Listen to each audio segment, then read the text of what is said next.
and this is probably a good place for me to get a pitch in. I wrote a book on contract for Bantam, and hopefully it'll be out next fall. And I'm hoping, I want to call it, and I'm hoping they'll go along with me, Why Eve Was Right, Plants, Drugs, and History. Because right there, in the beginning of the Western story in Genesis, what you get is it's the story of history's first drug bust.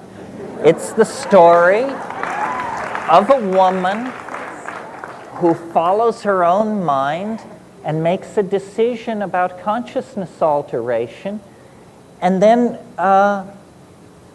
it works. I mean, she says, and they were naked, and she perceived them as naked. In other words, she got true information about the situation.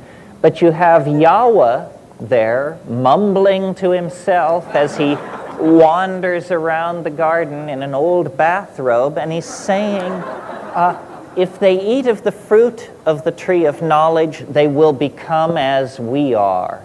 That was always the issue, you see. It wasn't a health issue. It wasn't an abuse issue. It's about who finds out what's really going on and who doesn't. And this book I wrote for Bantam makes very clear that the style of a culture is almost always and invariably a style of seeing the world through a certain set of drugs or a drug. For example, here we're in the middle of a drug abuse problem, but caffeine has been entirely institutionalized since the Industrial Revolution. It's the only drug that has been honored in every labor contract that is signed anywhere. You have the coffee break.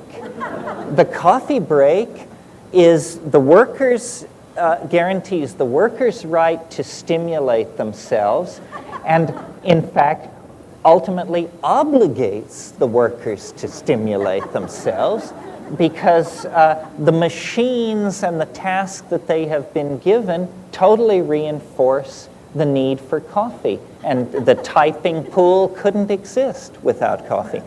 Similarly, alcohol is tremendously spun in to patterns of male dominance. How many women have their first sexual imprinting in an atmosphere of male dominance and alcohol abuse? I mean, it almost goes hand in hand. And certainly up until the 20th century, there was about 800 years there when I don't think anybody got laid in Europe unless they were juiced. Because, first of all, people didn't bathe enough to make it an appetizing thing to contemplate unless, you were, pretty lit. So, and terrible distortions of Western politics and religiosity have taken place because of drugs. For example, and this is to me one of the most shocking examples imaginable, slavery died with the fall of the Roman Empire.